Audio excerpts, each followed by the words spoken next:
love stories.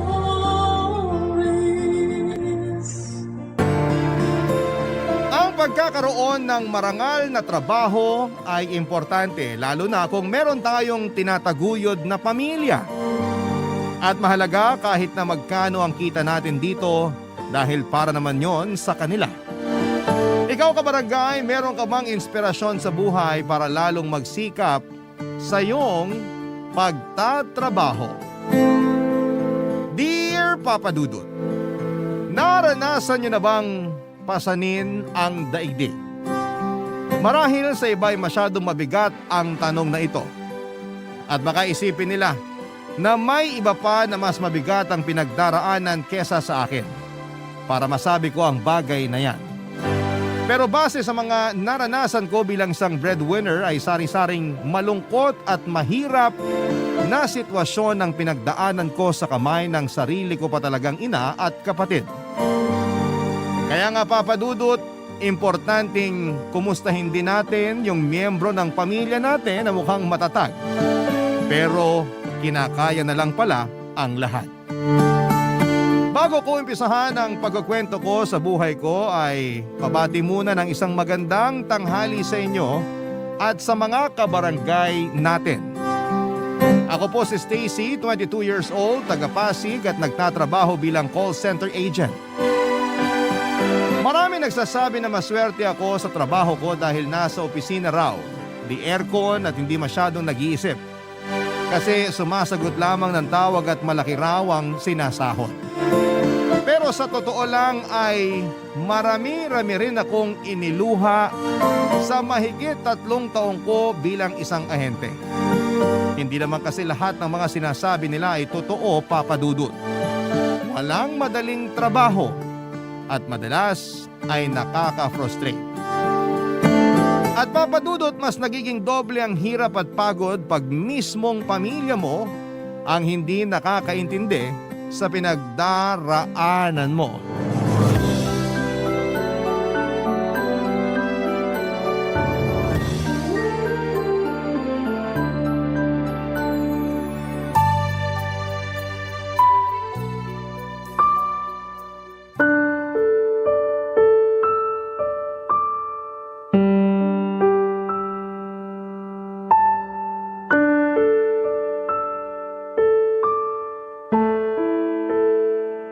Stacy!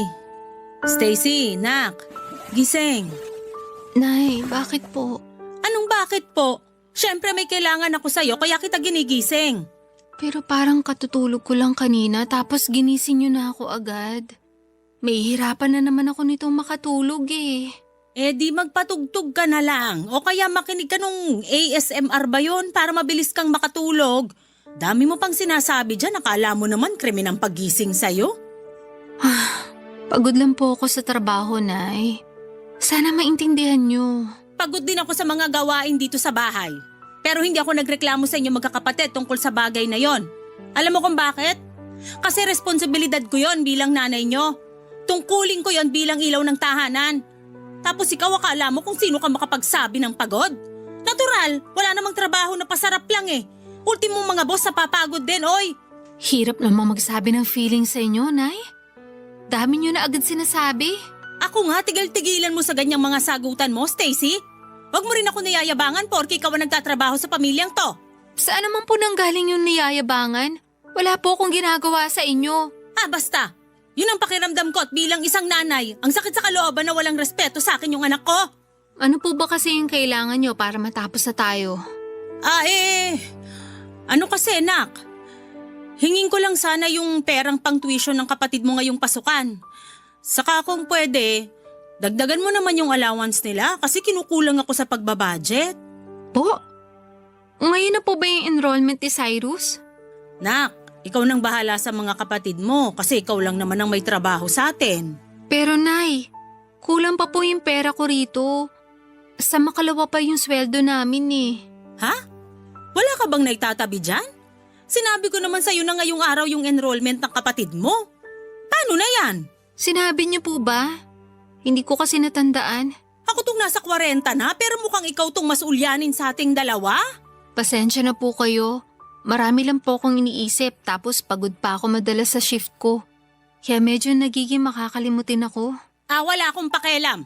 Gawa mo ng paraan yung pang-tuition ng kapatid mo kasi tsak mag-aalburuto yon pag sinabi kong wala kang pera.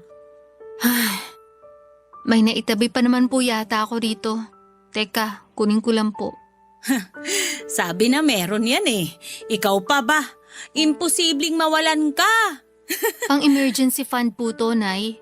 Hindi ko nga po to dapat gagalawin kung hindi lang kailangan. Para naman yun sa kapatid mo ah. Sakaanin mo yung pang-emergency fund mo wala namang emergency. Ikaw talaga kung ano-ano yung pinagsasasabi mo. Akin na yan, dali. Akin na. Ito po, Nay. Okay na po ba yan? Kasama na ba rito yung sa allowance nila? Hindi pa naman po pasukan na. Enrollment pa lang. Kahit na, malapit na rin naman. Pagkatapos nito, bibilang ka lang ng 2 linggo, pasukan na. Baka po kasi magastos nyo lang kapag binigay ko agad sa inyo. Sinasabi mo bang gastador ako? Hindi naman po sa ganun, Nay. Nakakasakit ka ng loob, Stacy. Kung magsalita ka dyan, akala mo di mo ako nanay? Baka nakakalimutan mo ako nagluwal sa'yo sa mundo. Kung alam ko lang na ganyan ka sumagot-sagot, sana sinakal ko na lang yung pusod mo sa'yo. Papa Dudut, 18 anyos ako nang makapasok bilang call center agent. Yun din ang edad nang mamatay ang tatay namin. Biglaan yon at hindi namin inaasahan, lalo pa siya ang may trabaho sa pamilya. Paminsan-minsan ay tinutulungan siya ni nanay sa pamamagitan ng pagtitinda ng frozen goods na pang-ulam, pero madalas palugi at hindi tumutubo ang negosyo ng nanay ko. Magastos kasi siya at walang tiyaga, kaya naman pinatigil na siya ni tatay sa pagtitinda noong nabubuhay pa ito. Abonado pa kasi si tatay sa mga panindang hindi nababayaran ni nanay sa kinukunan nito. Hindi mayaman ang pamilya namin, Papa Dudut, pero proud ako na lahat kami ay nag-aaral noon kasama pa namin si tatay. Pero nung nawala siya ay tuluyang napilay ang pamilya namin. Kaya ako na ang nagkusang bumitaw sa pangarap kong makapagtapos ng pag-aaral, Papa Dudut. 2 buwan pagkatapos ilibing ni tatay ay nag-apply na ako ng trabaho. Pahirapan pa yon dahil kasagsagan pa ng pandemic, pero nagtiyaga ako hanggang sa may nagaya sa akin na mag-call center agent. Natatandaan ko na umalis ako noon ng bahay na kapilang ang laman ng sikmura, kaya medyo nahihilo ako bago sumabak sa interview. Pero ginawa ko pa rin ang lahat ng makakaya. Kaya naman, nakapasa. Natapos ko rin ang training at naging regular at doon na nagsimula ang pakikipagsapalaran ko bilang isang agent. Unang schedule ko pa lamang ay medyo sinubukan na ang tatag ng katawan ko nang ilagay ako sa graveyard shift. Naging pang-umaga rin naman ako, pero lagi pa rin ako napupunta sa panggabing schedule hanggang sa kusa na lamang nakapag-adjust ang katawan ko. Papa Dudut, masaya ako kasi kumikita na ako ng pera na siyang pinangtutustos ko sa pag-aaral at pambaon ng 3 ko pang nakababatang kapatid. Pero sadyang ang hirap lang mag-budget. Lalo pa at maluho ang nanay ko at ang kapatid ko na sumunod sa akin na si Cyrus.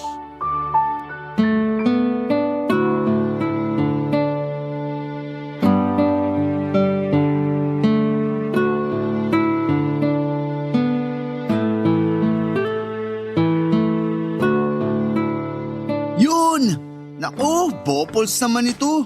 Hindi ganyan, tol. Pabuhat na nga, wala pang silbi. Wala, bakit Kainis. walang kanin?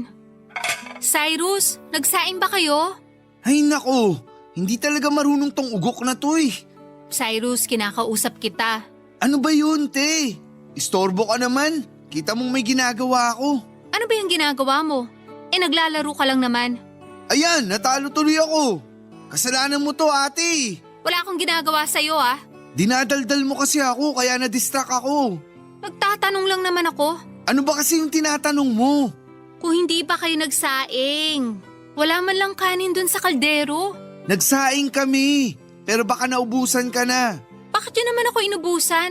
Alam niyo naman kakain ako pag gising eh. Nakalimutan namin na tirhan ka. Napasarap ng kain, kaya simot yung kanin. Hindi niyo rin yata ako tinirhan ng ulam, no? Bumili ka na lang. May pera ka naman. Kesa naghanap ka ng wala.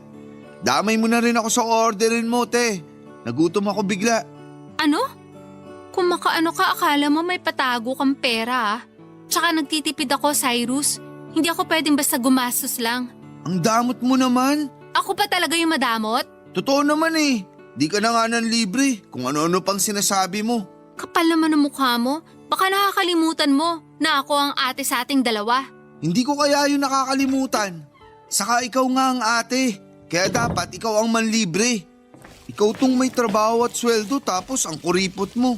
Oh, ba't parang dun pa lang sa may pinto, dinig ko na yung iringan yung dalawa. Si Cyrus kasi, Nay, sinasagot-sagot ako. Napakawalang respeto. Sumasagot ako kasi may bibig ako. Eh, ikaw naman ang nakatatanda. Ikaw na magpasensya, Stacy.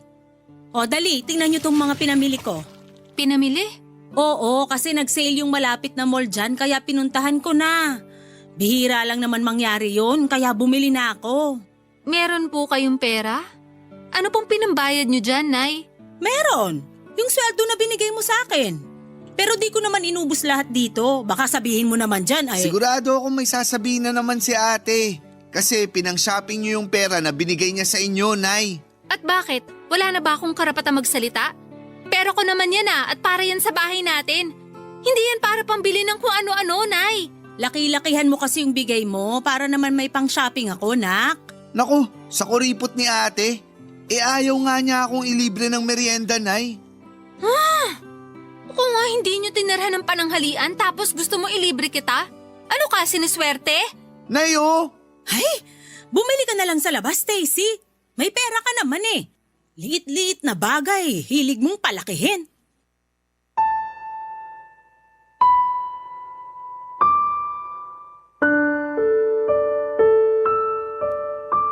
Papa Dudut, higit kanino man, sila ang madalas kong pinagsasabihan ng mga hinaing ko sa trabaho kaya umasa ako na naiintindihan nila ako.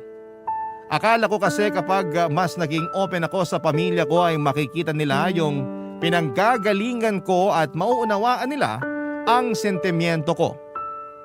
Pero nagkamali ako kasi noong araw na yon pakiramdam ko ay hindi nila ako naiintindihan. Yung nararamdaman ko ay hindi na lang simpleng tampo. Dahil lang di nila ako tinirahan ng pagkain. Higit sa dahilan na yon kung bakit ako nagdaramdam. Nagkapatong-patong na yung mga sama ng loob ko, Papa Dudut.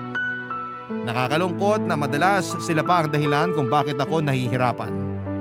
Kahit kasi ayokong dalhin sa trabaho yung tampo ko sa kanila ay hindi ko pa rin maiwasan. Tapos naapektuhan noon ang performance ko. Kaya nga may mga pagkakataon na nasasabon ako ng team leader ko. Pero lagi naman akong bumabawi at nagsisikap na magawa ng maayos ang trabaho ko. Minsan naman, Papa Dudut, ay sumasabay yung nakakausap kong mga kliyente na siya namang sumisira ng araw ko. Simula kasi nang maging call center agent ako ay naranasan kong mainsulto ng husto. Mamura at mapagsalitaan ng masasama na akala mo'y kasalanan ko kung bakit hindi maganda ang karanasan nila sa serbisyong kinuha nila.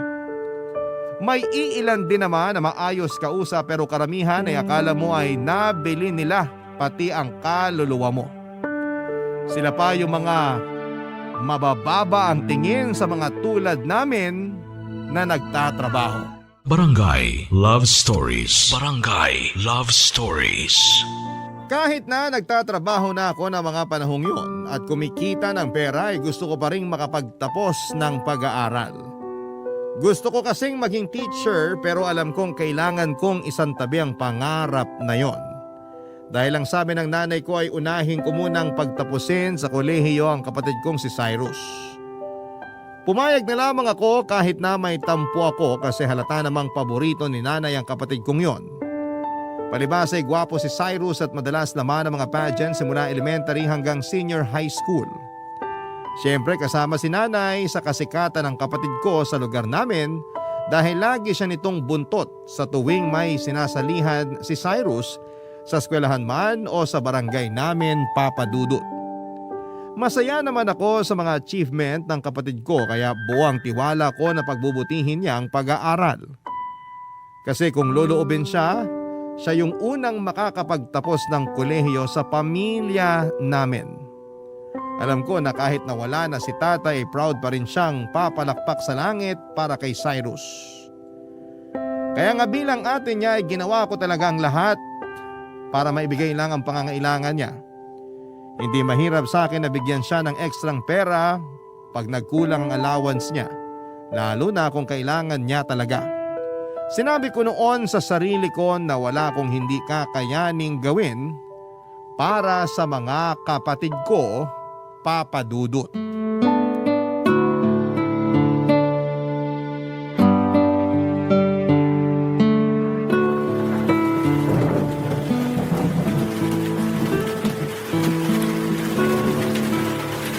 Ay, grabe naman yung ulan sa labas. Baha na dun sa may main road, Nay. Ganun ba? Buti nakauwi ka pa rito. Lumusong na ako kaysa naman mas stranded pa ako. Nagugas na lang ako dyan sa labas kasi nakakadiri talaga yung tubig baha. Kulay lupa. Sinabi mo pa. Eto anak, magkape ka muna. Baka nilalamig ka na dyan. Salamat po, Nay. Pero mamaya ako na po iinumin. Palamigin ko lang ng konti. Ikaw bahala. Ito po pala yung sweldo ko, Nay. Ay, akin na, dali. Kanina ko pa nga yan hinihintay. Pero teka lang, bakit parang kulang yata to ng 1,000? Malaki po kasi yung kaltas namin ngayong cut-off eh. Kaya yan lang po muna maibibigay ko, Nay. Nak, kulang kasi to eh. Meron pa naman po tayong bigas, di ba? Oo, mga 5 kilo pa yon. Tipid-tipirin po muna natin. Tapos bilhin na lang tayo ng ulam na hindi masyadong mahal. Para magkasya po yung binigay ko. Gusto ko pa naman sanang magnilagang baboy ngayon. Ang mahal pa naman ang kilo ng karne. Sakto sana sa malamig na panahon. Pwede naman po kayong bumili ng kalahati. Tapos damihan nyo na lang yung gulay at sabaw. Hindi kumakain ng gulay yung mga kapatid mo. Lalo na si Cyrus. Uy, nandito na pala yung maganda kong ate. Bakit bigla ka yatang bumait? Mabait naman talaga ako. Ngayon mo lang napansin? Ay naku, tigilan mo ko. May kailangan ka sa akin, no? Uy, paano mo nalaman? May salaing manghuhula ka ba? Kilala kong hilatsa ng bituka mo. Pero kung pera yan, ngayon palang sinasabi ko na wala akong maibibigay. Hindi naman pera. Laptop sana ate. Laptop? Kailangan ng pera pambili niyan. Wala ako nun. Kailangan ko kasi sa pag-aaral ko eh. Baka pwede mo magawa ng paraan. Pinagsasabi mo. Hindi naman ako dumadampot ng pera sa kalsada. Ay, sige na Stacy. Huwag mo nang pagdamutan yung kapatid mo. Para naman sa school niya yun. Para mapadali ang pag-aaral niya, kaya tulungan mo na yung kapatid mo. Hindi ko naman po pinagdadamutan si Cyrus. Pero wala akong pera pang bili ng laptop. Ang mahal-mahal kaya nun. Di utangin mo na lang tapos hulug-hulugan mo buwan-buwan para di mabigat sa bulsa. Ganun din kasi ginawa nung kumari ko para makabili ng cellphone na mamahalin. Parang ang gusto kong kumuha ng hulugan. Yan naman ang wag na wag niyong gagawin, Nay. At bakit hindi? Palagay mo sa akin, walang pambayad? Ganun na nga po. Kasi sigurado ako na ako pa rin na magbabayad nun. Kaya kung gusto niyo makunan ko ng laptop si Cyrus, wag na kayong makisabay. Tama si ate. Huwag na kayong makisabay, Nay. Naku, napakabalimbing nito. Basta sa susunod ako naman yung bilan mo, ha? Sakto kasi may gusto kong alahas. Inalok sa akin ang kumari ko. Ginto raw yun at nasasanla. Kahit yun na lang regalo mo sa birthday ko, nak.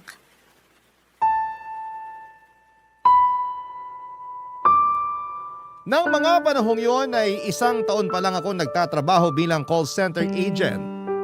At lahat ng sweldo ko ay ibinibigay ko kay nanay. Kung may natitira man sa akin ay pamasahin na lamang at kaunting pangkain kaya masasabi kong gipit pa rin ako at walang ipon. Pero akala yata ni nanay at Cyrus ay mayaman ako samantalang alam naman nila kung magkano lamang ang kinikita ko. Palibasa ibigay todo rin ako sa kanila lalo na noong mga unang buwan ko sa trabaho. Masarap kasi sa pakiramdam kapag naibibigay ko ang pangangailangan nila at nakakain nila ang mga masasarap na pagkain na madalas ay sa patalastas lamang nila napapanood sa TV. Papa Dudut, hindi po ako nagreklamo na ibigay sa kanila halos buong sahod ko buwan-buwan. Pero maliit na bagay lang naman ang hinihingi ko sa kanila. Yon ay ang pangunawa nila sa tuwing wala akong maiaabot na pera. Pero kahit yun lang ay hindi maibigay sa akin ng nanay at kapatid ko. Madalas ay silang dahilan kung bakit nahihirapan ang kalooban ko. Imbes kasi na pera, sama ng loob at tampo ang naiipon ko.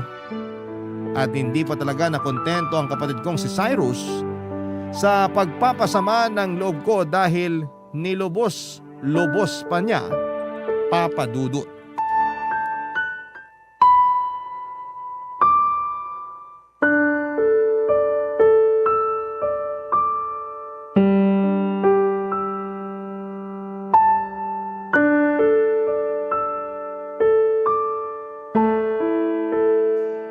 Nay, pag nalaman ni Ate Stacy na bagsak ako, baka magalit yun. At bakit naman magagalit ang ate mo? Siyempre, siya nagpapaaral sa akin. Siya rin nagbibigay ng baon ko. Tapos, nag-request pa ako ng laptop sa kanya na hanggang ngayon, hinuhulugan pa rin niya. Nandun na tayo. Pero di ka naman siguro matitiis ng ate mo, nak. Sigurado kayo, Nay, ha? Oo. Nanay niyo ko kaya kilalang kilala ko na kayo. Maniwala ka sa akin. Parang nagbago na isip ko. Ayoko nang sabihin sa kanya. Pero magtatanong yon. Siguradong malalaman niya. Natatakot kasi ako na sumbatan niya. Maraming sasabihin yun, sigurado ako. Ako nang bahala. Susuyuin ko na lang siya bago pa siya magsalita. Sigurado kayo, Nay, ha? Oo, sabi. Hey, ikaw naman kasi bakit mo binagsak yung mga subject mo? Ano pong binagsak, Kambing. Nay? Ate, gising ka na pala. Nakakagulat ka naman, nak. Ano nga po yung sinabi niyo na binagsak? Ha? Ano kasi? Ate, huwag kang magagalit, ha? Bakit? Ano ba kasi yun? Pwede bang sabihin niyo na lang? Nay, kayo na lang po magsabi kay ate. Ito kasing kapatid mo, nak. Nagka-problema sa school niya. Ano pong problema? Hindi naman malala. Ano lang, yung 5 sa mga subject niya, bagsak. Pero 5 lang naman yun. 5 lang naman? Nay, ang dami kaya nun. Oo, pero babawi na lang daw yung kapatid mo sa susunod. Huwag ka nang magalit sa kanya. Ano ba kasi nangyari, Cyrus? Bakit ang dami mong bagsak? Ang hirap kasi ng mga subject na yan, ate. Lalo na yung math. Tapos ang dami pang assignment na binibigay sa amin. Kaya tinamad na akong gawin. Tinamad kang gawin? Katawiran ba yun? Kaya ka nga nag-aaral. Sino pa bang inaasahan mong gagawa ng mga assignment mo? Stacy, wag mo naman pagalitan si Cyrus. Nay, manahimik muna kayo kahit sandali. Hindi po kayo ang kinakausap ko.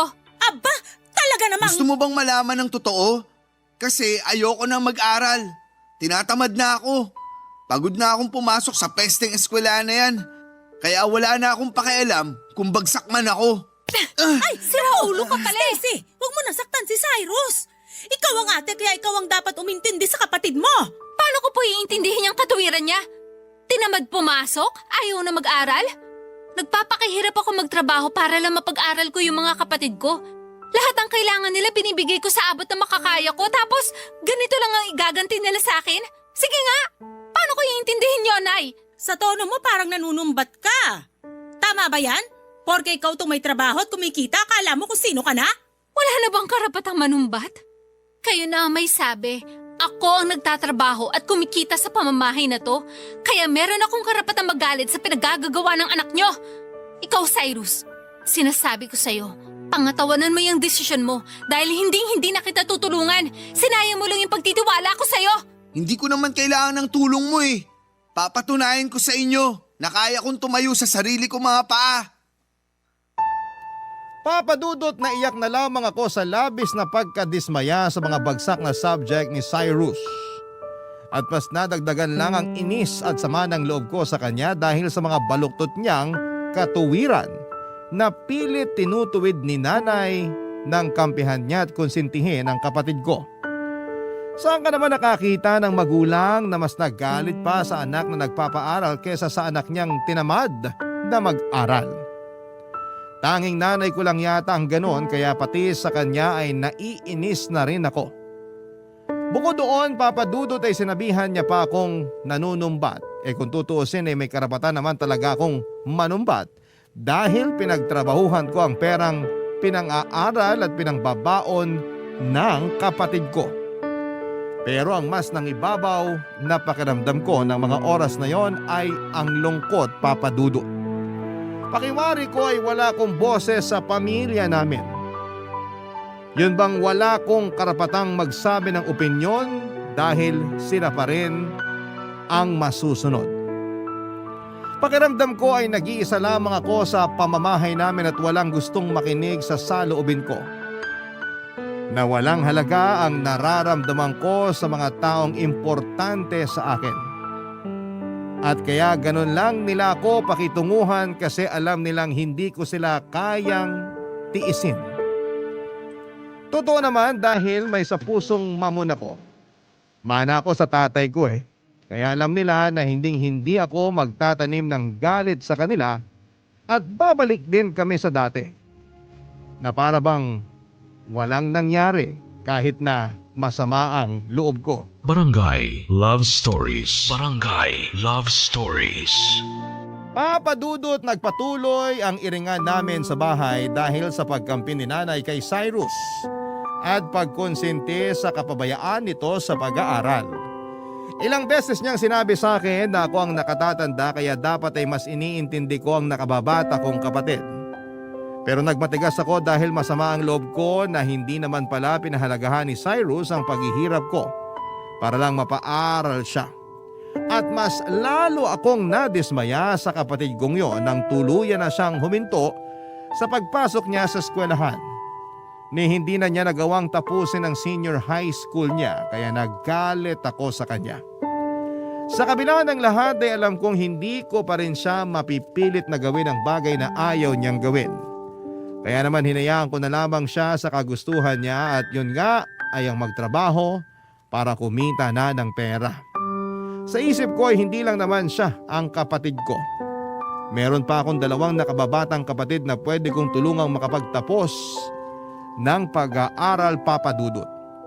Nagpatuloy ako sa pagtatrabaho kahit na nagkakasakit na rin ako dahil sa sobrang stress. Wala rin naman akong masyadong inaasahang tulong kay Cyrus dahil kahit na pareho na kaming nagtatrabaho, alam kong mas unahin niyang tulungan ang sarili niya kesa sa akin at sa pamilya namin. Hindi nga ako nagkamali dahil sa bisyo lang tulad ng alak at yosi na pupunta ang mga sinasahod niya. Ni hindi nga niya maabutan ng kahit magkano itong sinanay kaya ako ang madalas nitong hinihingan, lalo na sa panluho nito. Hindi rin nag-aambag ng pambili ng bigas at ulam ang magaling kong kapatid. Tapos, siya pa yung malakas kumain sa bahay namin. Madalas din siyang masisante sa kanyang trabaho dahil sa katamaran at pagmamarunong. Pakiramdam ko ng panahong yon ay malapit na akong mapanod sa stress dahil sa kapatid ko. At hindi pa talaga siya nakontento nung sinagad na niya ng tuluyan ang pagkagigil ko sa kanya, Papa Dudut.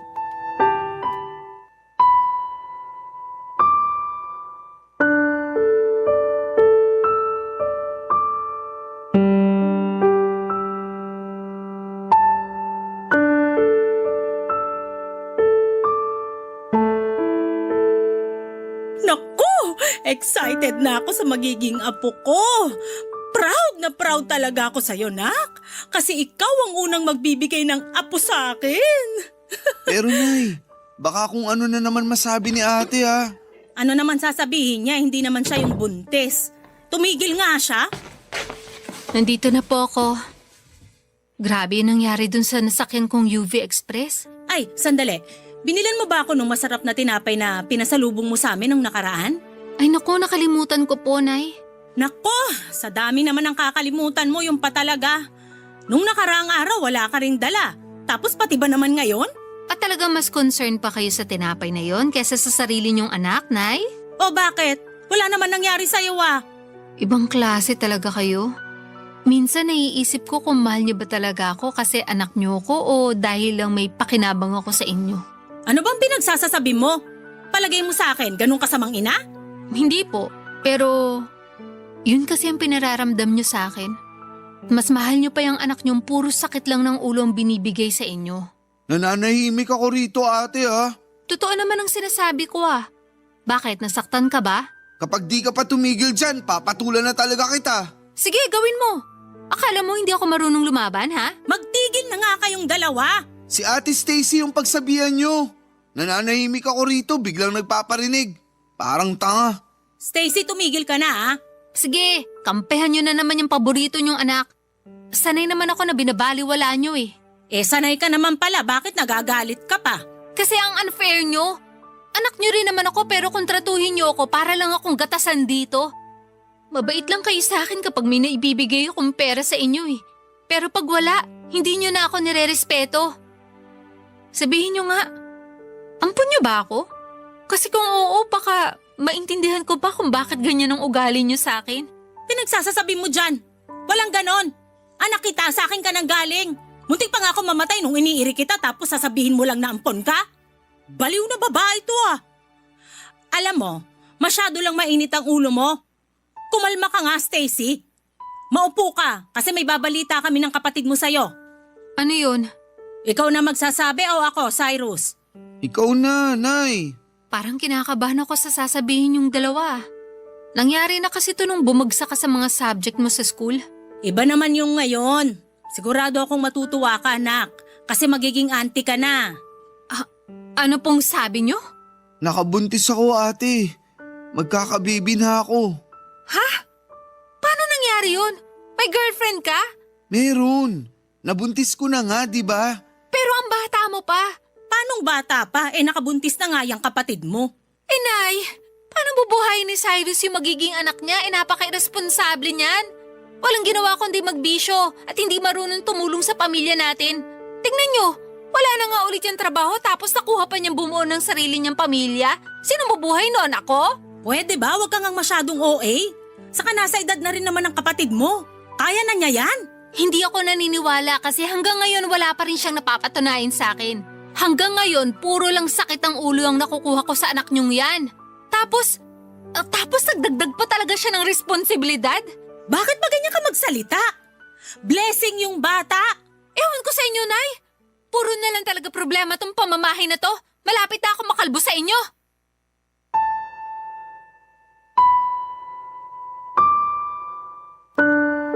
Papadudot, paanong magiging biyaya ang isang bata kung wala ka namang kakayahang buhayin ito? Siguro kung sa iba ay blessing ang magkaroon ng anak pero para sa mismong bata ay sumpa sa kanya na isilang sa pamilya na pababayaan lamang siyang magutom at magkasakit. Nasabi ko yon dahil alam kong wala pang kakayahan si Cyrus na maging responsableng tatay. At nakikinita ko na magiging kargo ko ang dinadala ng babaeng nabuntis niya pagdating ng panahon. Wala rin akong naasahang pagkampi mula kay nanay dahil masaya siya sa pagdating ng apo niya. Masaya rin naman ako pero pagod na ako ng mga panahong yon. Kaya nga napuno na ako. Alam ko na hindi solusyon ang pagtakas sa kahit na anong problema pero paano kung pamilya mo mismo ang problema mo? Kaya kesa tuluyan akong masiraan ng ulo ay naisip kong umalis na muna sa bahay namin at mag-solo. Matagal-tagal ko na rin kasing pinag-iisipan na bumukod para naman magkaroon ako ng sariling espasyo kung saan ay pwede kong umiyak at huminga ng hindi nila hinuhusgahan. Pero walang-wala ako ng mga panahong yon, papadudot, kaya humingi ako ng tulong sa kaibigan ko na kasama ko sa trabaho. Buti na lamang at to the rescue siya sa akin dahil alam din niya ang pinagdaraanan ko. Pinatuloy niya ako sa nirerentahan niyang apartment since mag-isa lamang siyang nakatira doon. Nakihati na lamang ako sa pagbabayad ng renta at sa iba pang mga gastusin. Isang buwan ko ring hindi pinaalam sa pamilya ko kung nasaan ako. Nagkataon din kasi na nalipat sa Quezon City yung trabaho ko kaya hindi talaga nila ako nahanap. Pero ako na rin ang unang kumausap sa mga nakababata kong kapatid para makapagpadala ng allowance nila sa school. Kung tatanungin ninyo ako kung ano ang nararamdaman ko na mga panahong yon, ay magkahalong lungkot at tampo pero mas nangingibabaw ang galit. Kaya nga natiis kong hindi kausapin si Nanay at Cyrus sa loob ng 8 buwan. Hanggang sa sila na mismo ang nag-initiate na makipagbati sa akin, Papa Dudut.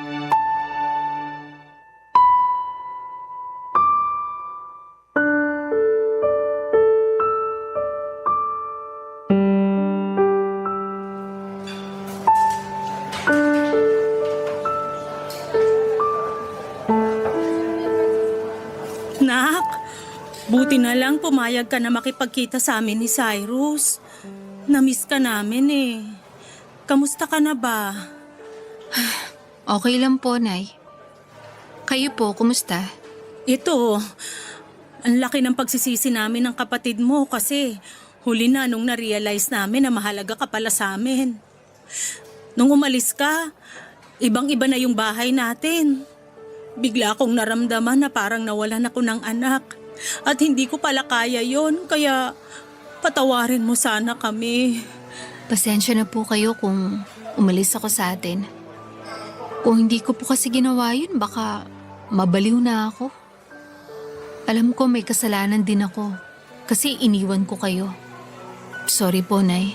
Kami yung dapat humingi ng tawad, ate. Kasi kami yung nagtulak sa'yo na umalis sa bahay para iwanan kami. Ako sa totoo lang, hiyang-hiya talaga ako sa'yo. Hindi ko alam kung paano ka haharapin ngayon pero nilakasan ko na lang yung loob ko. Kasi gabi-gabi akong kinakain ng konsensya ko. Sabi ko sa sarili ko, gusto kong humingi ng tawad sa'yo. Pero di mo na responsibilidad na patawarin ako dahil sa mga kasalanan ko sa'yo. Ako rin, Nak. Marami kaming natutunan nung nawala ka sa bahay. Naalala kong maging nanay sa mga kapatid mo nung umalis ka. Dapat kasi hindi ko yung kinalimutan nung nawala ang tatay nyo. Dapat di ko pinasa sa'yo yung responsibilidad na yun para di ka nahirapan at nagsakripisyo. Naisip ko baka magalit sa akin ang tatay mo pag nagkita kami sa kabilang buhay kasi pinabayaan kita, Nak. Pinabayaan ko yung panganay namin. Nay, wag na po kayong umiyak. Sorry, Nak. Maiintindihan ko kung di mo ako kagad mapapatawad. Pero sana wag mo pa rin kalimutan na may nanay ka. Miss na miss ka na namin sa bahay. Miss na kita. Totoo yung sinabi ni nanay, ate. Lagi kang hinahanap ng mga kapatid natin sa amin. At tinatanong nila kung kailan ka raw uuwi. At kapag hinahanap ka nila sa akin, nalulungkot ako kasi di namin alam kung saan ka hahanapin. Ay, miss na miss ka na namin. Marami ring nangyari na nakakalungkot. Pero masasabi ko na nagturo yun ang pinakamalaking aral sa buhay ko. Anong ibig mong sabihin? Ano nangyari? Namatay ang baby ko. Premature siya nung pinanganak tapos di na rin niya nakayanan. Kaya bumigay na yung katawan niya. 5 oras lang namin siyang nakasama bago niya kami iniwan. Pasensya ka na, Cyrus, ha? Kung alam ko lang sana nadamayan kita. Okay lang yun kasi kinaya ko naman. Pero mas kakayanin ko kung kasama ko kayo na pamilya ko. Pangako, hindi na ako mawawala. Nandito na ulit ako. Hindi ko na kayo iiwan. Nandito na uli si ate. Salamat, ate. Salamat talaga. Pangako rin, tutulungan na kita sa pagtataguyod ng pamilya natin. Hindi ka na mag-iisa kasi kasama mo na ako. Magsisikap ako para umasenso tayo. Ako rin tutulong sa inyo. Kasi mas maganang isang trabaho kung marami tayong gumagawa. Saka pamilya tayo. Dapat lang na nagtutulungan tayo. Pasensya ka na, Nak. Kung ngayon lang namin na-realize tong bagay na to, ha? Sana hindi pa huli ang lahat para magbago kami at patunayan na nagsisisi na kami sa mga kasalanan namin sa'yo. Hindi pa naman po huli ang lahat eh. Tungkol naman po sa mga kasalanan nyo, kalimutan na natin yun kasi nakaraan na yun. Kayo na ang nagsabi, pamilya tayo. At ang alam ko sa isang pamilya, bukod sa nagmamahalan, nagkakapatawaran din. Kaya pinapatawad ko na po kayo.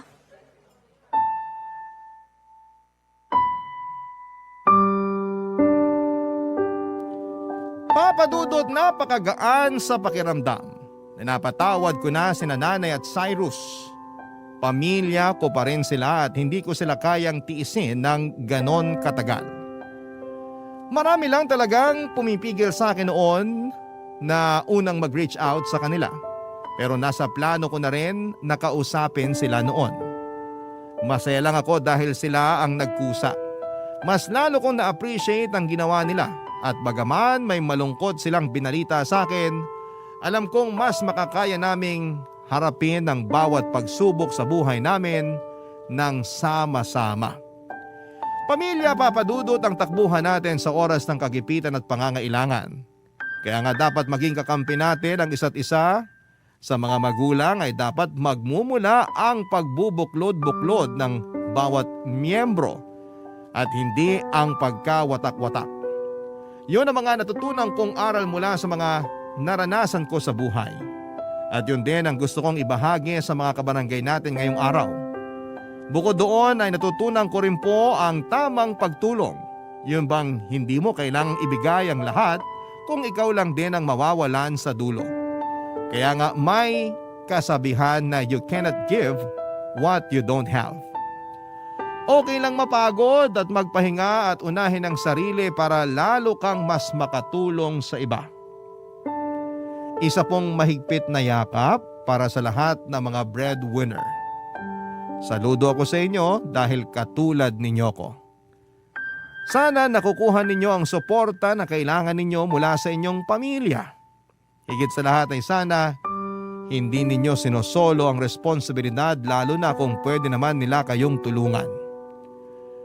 Hanggang dito na lamang po ang sulat ko at maraming salamat po, Papa Dudut, sakaling mapili po ninyong i-air ang kwento ng buhay ko, and God bless sa Barangay Love Stories at sa Barangay LS 97.1. Ang inyong forever kapuso at kabarangay, Stacy. Nagustuhan ng iyong napakinggan? Ituloy yan via live stream sa www.gmanetwork.com/radio.